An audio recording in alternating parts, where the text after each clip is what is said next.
So it's like you had COVID without having the COVID symptoms. Yeah, and then I experienced COVID too. Oh no. Yeah. So my sense of smell isn't what it used to be.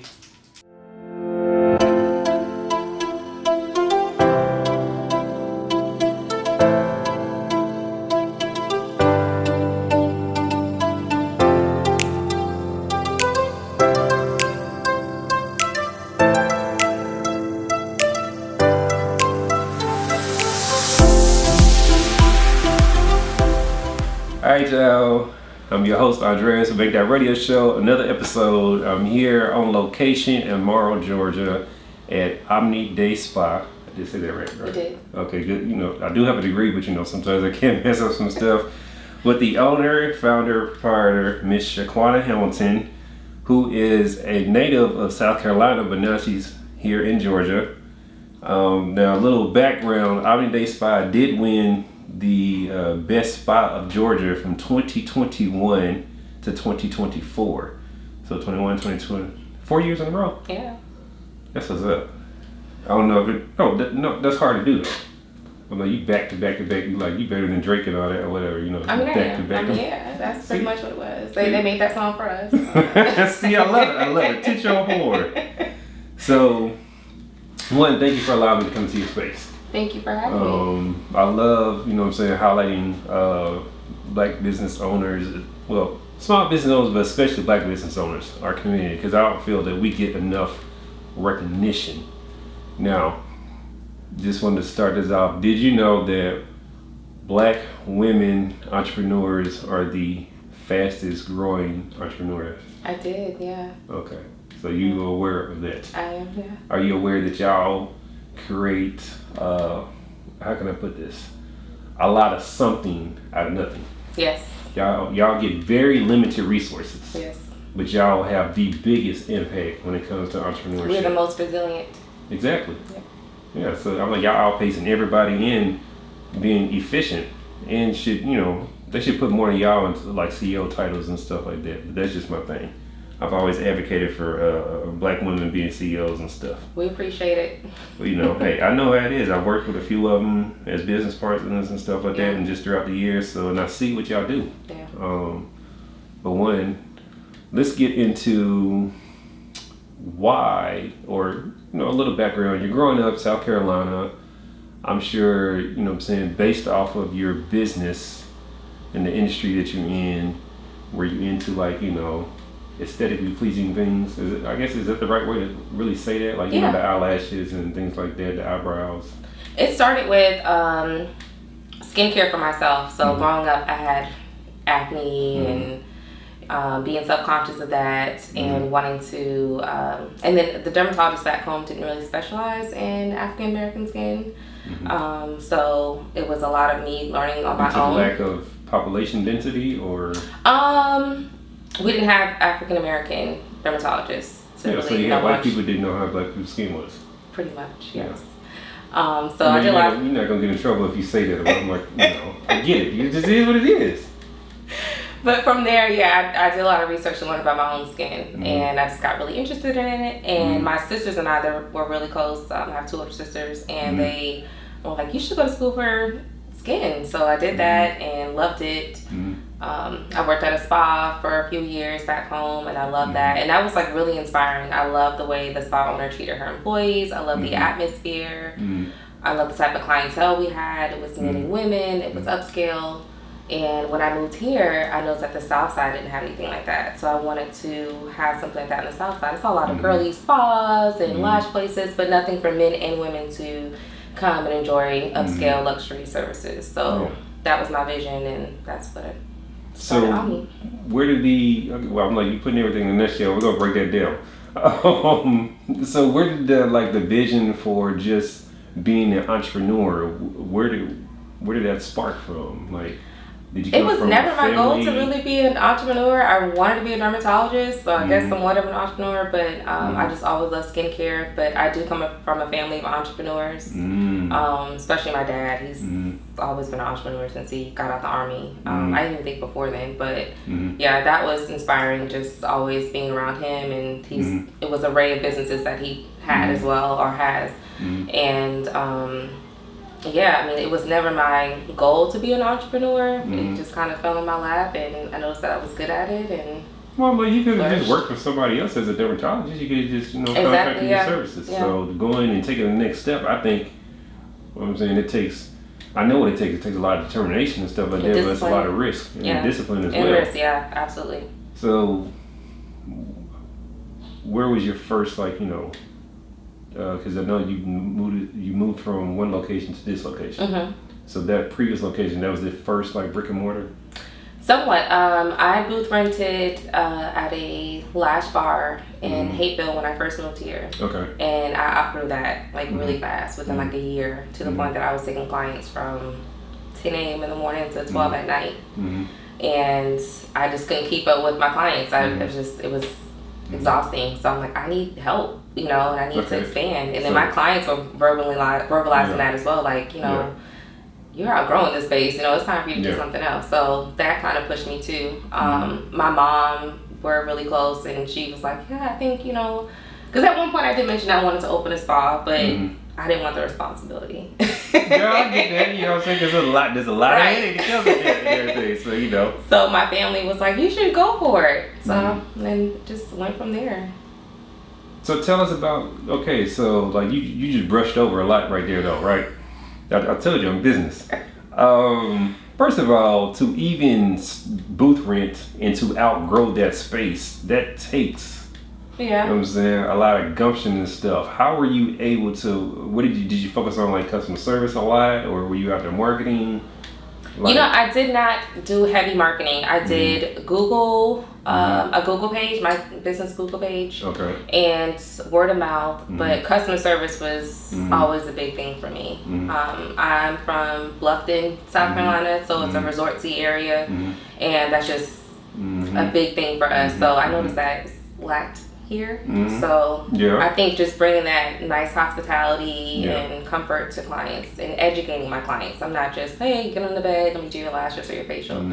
I'm educating you, and I'm also learning about you. And I think that helps too. My clients know that I know who, little Ray raised in 3rd grade. Exactly. And so just actually building a bond with my clients too. Yeah, so a trusting relationship. Exactly. See, I think that's what a lot of, people who run their business, who are the technicians as well, miss out on that a lot. Is really building that trust with your clientele, because you did, it exponented your growth. Right. It's a multiple 10 times and stuff like that. So you outgrew the space. Was the next thing your actual brick and mortar? Yeah, the next one was mine. Yeah. Tell us about that process of scouting and. Oh, that was stressful. Yes. I had a realtor that tried to help me find spaces, but we couldn't find a space. So it was just pretty much my mom and I driving around 5 days a week, just looking around in the whole South Atlanta area. And I finally found a space. And it was meant to be, because it wasn't my ideal plaza, because it's outdated and older. But I love God. I'm a big Christian, so I just felt like it was God sent, because it was affordable for me.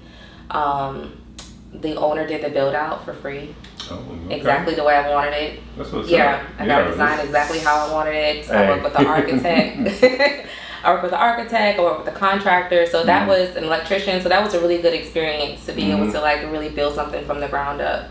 And then of course, furnituring, furniturizing, whatever the word is. Furnishing, yeah. I got you. See, that was out of pocket. Everything else was out of pocket, so it was financially stressful, but it was also rewarding to be able to say, I did all this on my own, just simple research. And you had to learn, exactly. Yeah. And even just understanding regulations and stuff that you have to adhere to, fire inspections and stuff like that, getting your license. Yes. Because everybody be like, I'm opening up an LLC. I'm like, the moment you open up a commercial space, you still got to go to the municipality and file. And I want to give a shout out to the city of Morrow, because they, and even the police department, everyone is so nice here. It made the process so easy. If I were to move, it would be a hard decision to move to a different city, because I just felt so at home. And they've been supportive through the open to beginning. And I just I don't think a lot of businesses get that either, because it helps. It wasn't a difficult process at all. It was very smooth. Yeah. Yeah, and like I said, I work with different people doing different municipalities, and they're all not the same. Yeah. I can tell you that, Macon is different from Columbus. And Columbus is different from Warner Robins. So, yes. Just, I've done it a lot or whatever. So you have this space, right? You have this clientele. Now you have to supply the demand. When were you able to start, hiring employees and stuff like that, and taking on a whole new persona of problems, but then also, growing the business? I would say right away, because I also grew the services that I offer. It wasn't just me anymore offering lashes and facials. When I started, I was winked by Q. So my name is ShaQuanna. Okay. Quanna is my nickname. And Q is not my nickname, but I just thought it would be a cute name to start with. But Omni Day Spa, so Omni means of all things. So I wanted to show that all things beauty, and that's my slogan, of all things beauty.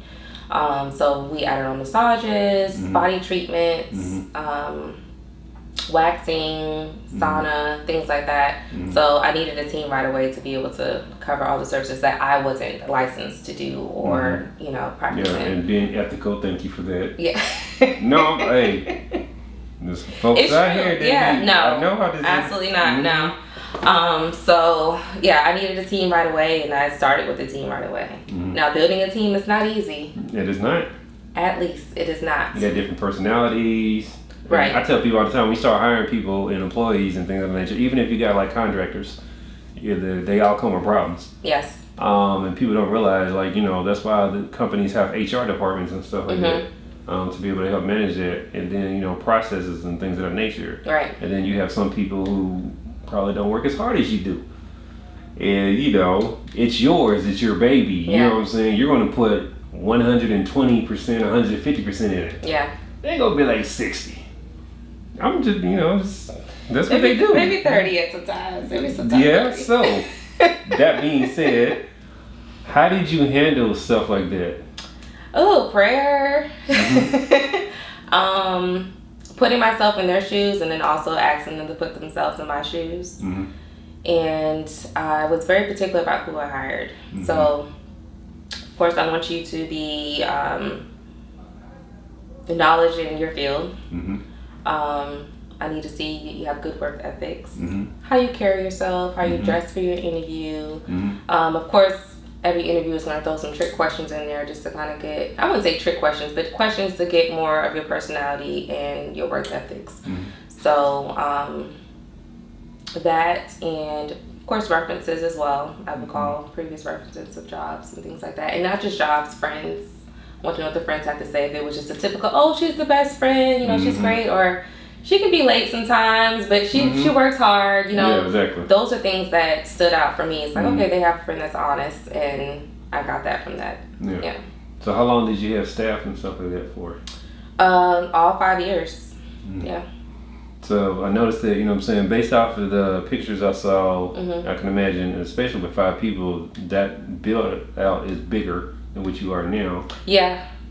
How was that? Because you had to condense. That's what I'm thinking that what you did, so you could refocus and take the business in a different direction. Right. How did that feel? Because I don't think people really talk about that enough. That was a difficult decision because not only was there's employees relying on me as an employer, and we had over 6,000 clients in our database. Oh wow! Yeah, close to 7,000. That's what's up. So I know that was tough because a lot of people relied on us for their pampering or their stress relief. We have memberships, so people were coming 2-3 times a month. But I realized I wasn't focused on myself at all. I neglected myself a lot. It's like I wasn't going to the doctor, and that's not me. I love going to the doctor. Any doctor, dentist, whatever. Yeah. And I was missing out on a lot of family and friend functions, weddings. I wasn't traveling. I wasn't doing anything for myself. I wasn't working on, it was hard for me to balance business and personal life. because I felt like my business came first. I don't have any children, so that was my baby, and that's kind of how I took it. It's just, nothing else becomes before this. I wasn't even dating. So no, I get it though, because that's your baby or whatever, and people don't realize, like, in order to grow your business, you have to feed it just like a child. Right. And in order for it to start, like, walking and stuff like that, you got to constantly nurture it. Be up all night with it. Exactly. Exactly. So, did you learn how to balance, like, when you turn your brain off from your business, or was it just 24/7? So we had a small fire, and thank God no one was hurt. It happened overnight, and it wasn't any serious damage. But I remember asking God for a break. Like I was just tired. I was burnt out. I was working a lot, and it wasn't just me running the business. It was also, being the owner, the provider, providing services, being a therapist, sometimes mom to my staff, because I had older and I had younger, men and women younger and older than me, so I had to be there for them too. So it's a lot that was being taken out of me, energized, energy-wise. So when the fire happened, I think that was just God giving me my little break.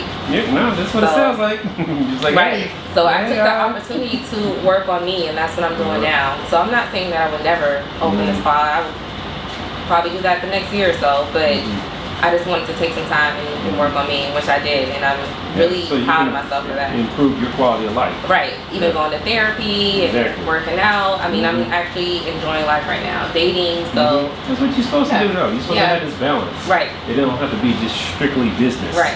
You can be business, you make your income from it, and then you also have a high quality of life as well. Exactly. I tell people you're supposed to prosper in life. And it ain't supposed to be like, all stress or struggle or whatever. Right. You know what I'm saying? Different situations.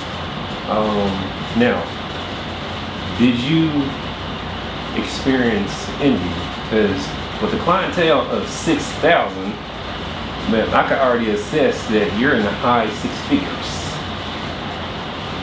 See, I told you I have no business. Would you know that? I didn't say that. I didn't say that. But I'm sure though, because you can't hide success, right?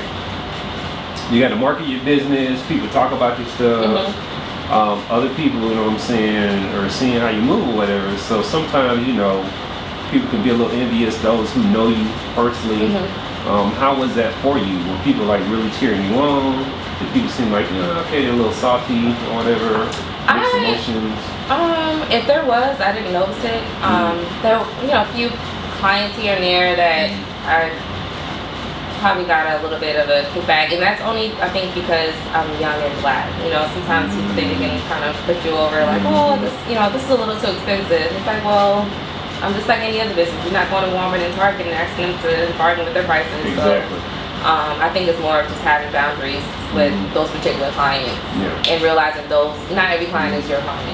That's not. You don't have to. All money is not good money. No, it's not. But in a whole, I know I've got a lot of support from friends and family. Yeah, nothing but support. See, I'm glad you had a really positive experience with it. Yeah, I think I'm a really positive person, so it just bounced back. I'm not a negative person, and I'm not like my friends. They would like joke with me, like, because I don't like to say like I'm a spa owner, or my family like, I do lashes. I'm very reserved. Yeah. I don't think it's necessary to like, oh, I got this and I got that. Yeah, you ain't got to like go around tooth your horn. I'm like, it'd be tooth for you anyway. Because for real, the work shows itself. Thank you. So people will toot it for you. I'm like, if you don't toot yourself, other people will toot it. Yeah, I'm a very cool girl. No, I love that. Okay, so I was on your website, right? And I noticed a couple things. Well, one, do you still offer massages or? Yes. Okay, so you still offer massages. But I think it said on the website you're not taking appointments for them though. No, I do. Oh, so there's just. Where'd you see that? It's like on the first page or something like that. Like I looked at your website like a couple weeks ago, so. Oh, okay. So I changed it since then. I'm sorry. Oh, yeah. okay, Yeah, good. I apologize. Yeah. No. So I didn't have a massage therapist contractor then. So yeah, that's recent. Okay. You offer Omni aesthetic courses. Yes. Still. Yes. Okay, but that seems like is that still up under the same umbrella, or are you doing two different businesses? Kind of 2 in 1. Okay. So using the Omni brand per se, but not the same name. But Omni Aesthetic Courses is, of all things, aesthetic courses. So lash extensions, body waxing, and skincare treatments is what I teach. So how is that going for you? Pretty good. I haven't advertised like I used to. So I want to get back into that. It was just hard when I had the spa, the full spa, to do classes and work 6 days a week. So, and typically the only time I was available was Sunday, and not everyone can do Sundays. So. But you're already working Monday through Saturday, so, and you're working a lot of hours. Right. But I miss it. So I'll definitely be picking that up soon. Okay. So what about the products that are listed on the website? What about them? Are those skincare products? Yeah. No, it's a brand called Skin Script. Oh, okay. Yeah. Some of them are my products, but the purple and white logo is Skin Script. It's But outside of that, which ones are your products? Like I have my eyelash products, some skincare like a nourishing Omni oil, which is like a body oil. Okay. And eyelash shampoo. What made you want to develop products? For one, to help build my brand. That's one thing. Okay. Two, I want to make sure that it's quality products. It's not easy to find quality products, so I want to make sure that I'm providing quality products, and why not put it under my brand?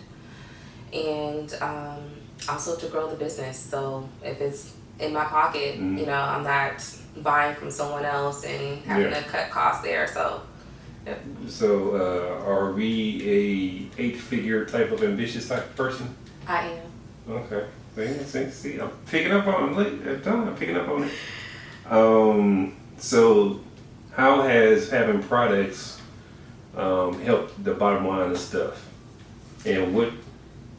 So it's a 2-part question. Okay. And also, there's a difference between selling products and services. Yes. Right?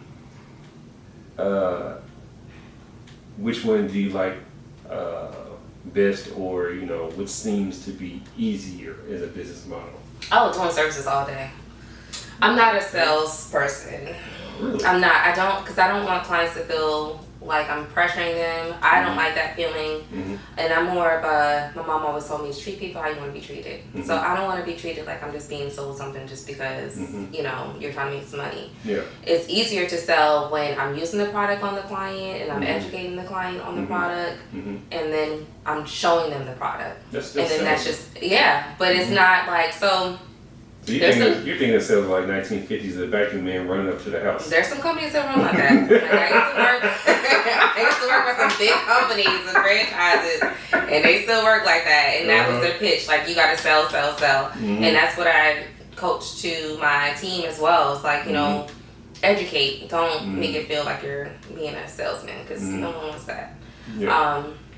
So that made selling product a piece of cake, because once they've experienced the product on their skin, once they've educated them, and also I use the product. You know, I think I have okay skin, and people always compliment my skin. So I think just using the product and being a model of my own product makes a big difference too. Okay. And well, the first part of that question was like, you know what I'm saying, is it enhancing the bottom line, or you know what I'm saying? It does, yeah, it does. Okay. That's what's up. Let's see here. Even online sales, we get pretty good online sales too. Oh, and that's different too, because you can sell in, like you said, when you treat the clients. That's one sales funnel, but then even online, and that's a whole totally different beast. Right. Because you don't know who's out there, exactly, who's looking at it. And you got to get a grasp for that audience, to get them to get it in the cart and to purchase it. Right. Because like, you know, conversion rates across businesses are low anyway when it comes to online sales. So that's why they, you know, go into, you know, the millions or whatever as far as like attracting people to the website. Okay, so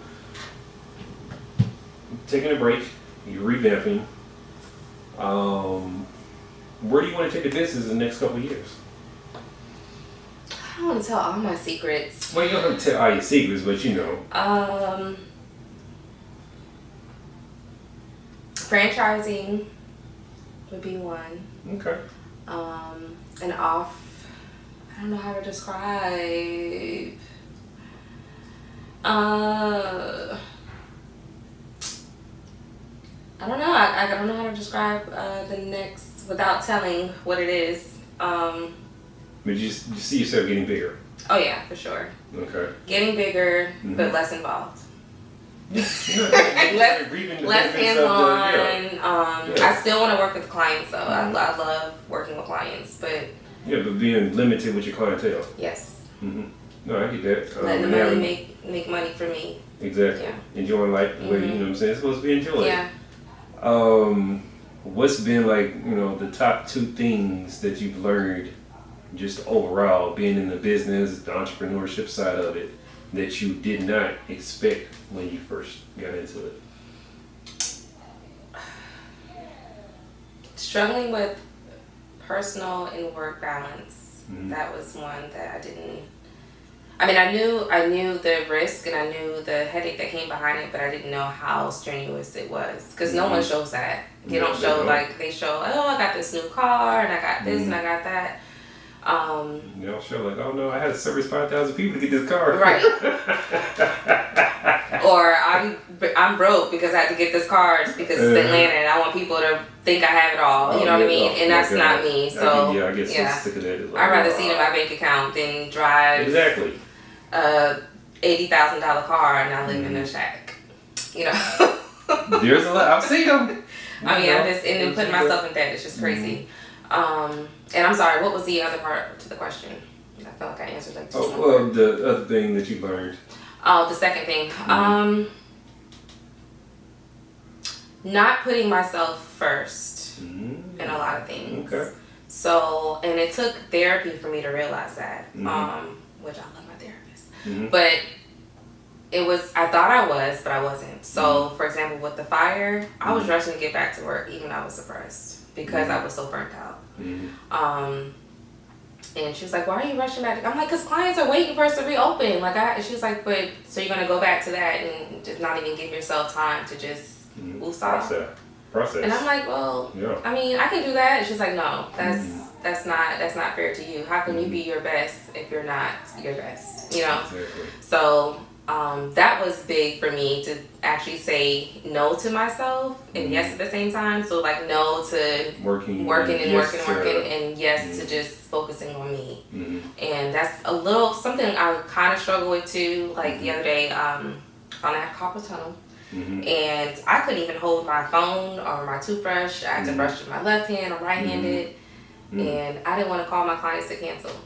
I wanted to still kind of push through it. Very proudful. Yeah. But when I kept dropping my phone, I'm like, there's no way I'm going to be able to hold anything. Yeah. And of course, my clients was like, "Girl, are you crazy?" Like, yes, go to the doctor. We're fine. You know, I can wait. And that meant a lot. You know, just like, even with my team, when making a decision to downsize or I really didn't know what I wanted to do at the time with the fire. And that was hard. I'm like, these are people, this is their job. They have family, they have bills too. And I still made sure they were taken care of. Because it was an unexpected thing. You better than most. I know. You better than most. Hey, like I said, I want to treat people how I want to be treated. But I thought that was the right thing to do.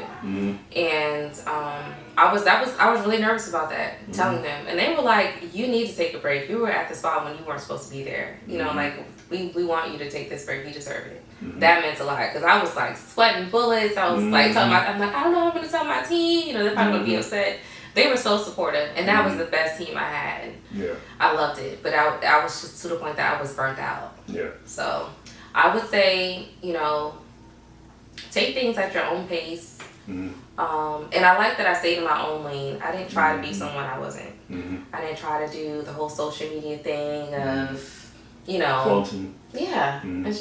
It's not necessary. And I think clients and my team saw that too about me. And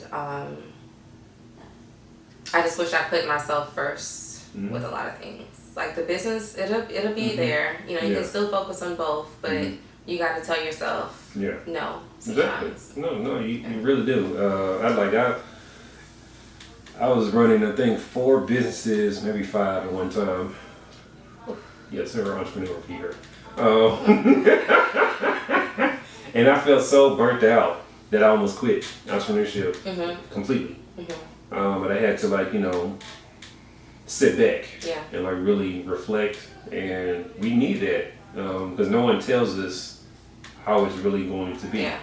And you know what I'm saying, you're looked upon differently in the community when you go and pursue your dreams. You know, I know you get the good, bad, and ugly that comes along with it, or Right. whatever. And I'm like, you know, it really tests your character, your limits, all that yes. stuff. Yeah. No, I get it. So, what has been, if you had to sum it all up, right? Your entrepreneurial journey and learning, being this esthetician, what's the one thing that you take away from it all? What's the one thing that stands out to you?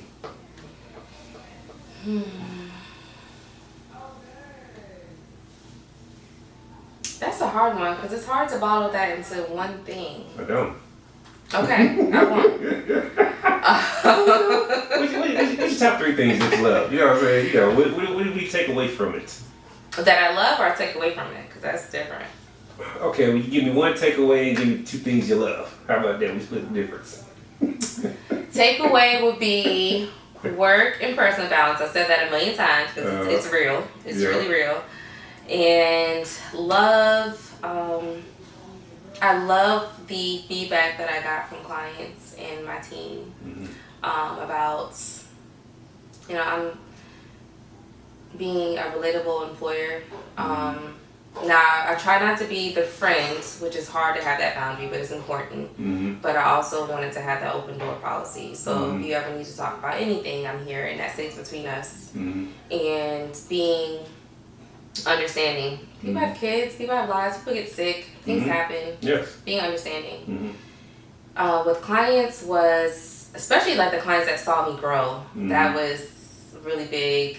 And feedback with that, and then new clients just being amazed by how nice the spa was and how well my team was put together. Like it wasn't just about the service, but the customer service. You know, that was important. Yeah. As soon as they walk in the door, they're getting customer service. Front desk, greeted with wine and champagne. If you don't drink, you have hot water. Okay. So just, you know, of course, the music was serene, making me feel exactly at home, but at a spa, and feeling. I wanted, and that was always our motto too. I want every client that walks through this door to feel like a celebrity.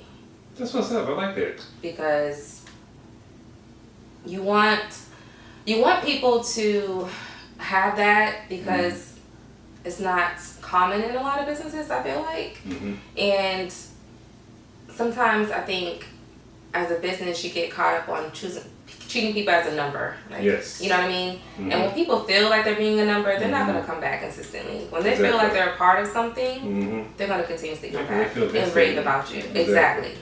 So that made it really easy to build clientele too. But that was just rewarding just to get that feedback. And then with the Best of Georgia awards, that was votes. That was our clients voting for us. Yeah.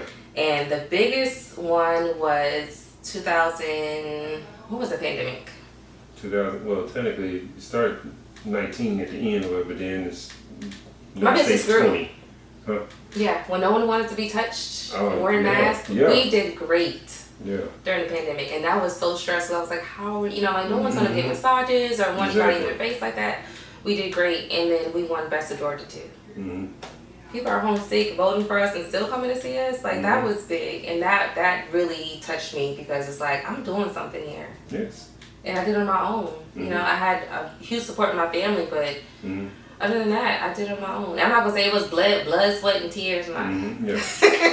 There was some tears, but it was happy tears too. It wasn't, you know, and I think that was just the most rewarding thing, to see me do something from the ground up on my own. I love it, because when you do stuff from the ground up, it just has a different sense of pride that goes along with it, and accomplishment that you've been able to do.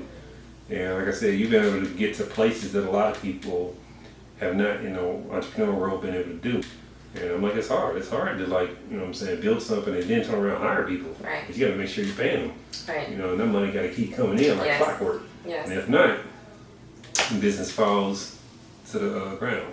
But If someone wanted to jump into the industry, what would be your piece of advice? Don't do it. Don't do it. Don't do it. Don't do it. No. Don't do it. No. We don't need no more. I would say be true to yourself. Mm-hmm. And be in your own lane. Don't worry about what this person is doing, what this person is doing. If that's your vision and that's your goal, then stick with it. It's going to flourish. Number one, I should have said, but putting God first. That's most important. Always put God first. That's the biggest strength you're going to get throughout life. And budgeting is important. You learn a lot about finances. You'll be your own accountant and CPA. That's important. And not being materialistic. Being realistic about things. So those are all great points. Fantastic points. So for anybody out there who wants to, learn more, want to follow your journey, social media, anything of that nature, where do people need to go? Social media, of course, and that's big, and my website. I'm always willing to share knowledge. I think it's best to share knowledge. We have to help each other grow. So reaching out to me, it's hard for me to answer the phone, so texting is fine. The number on my website, you can text if you have questions, but I love to help people. I love to see people succeed. So yeah, just social media, and just don't harass me with the text messaging, because I'm human. I got a life too. But Exactly. No, I get it. So and taking my classes. Yeah. Yeah. So there we have it. Ms. Hamilton of Omni Day Spa. Y'all go to the website with omnidayspa.com. Yes. And social media is Omni Day Spa, I imagine. Yep. And so y'all see it. It'll be on the screen and everything. But thank you for your story. Thank you for having me. Oh no, you're definitely welcome. And for everybody else out there, y'all keep following the platform, Baked Out Radio Show across, Facebook, Baked Out _radio_ show, Instagram, and just keep, tuning in. Thank you.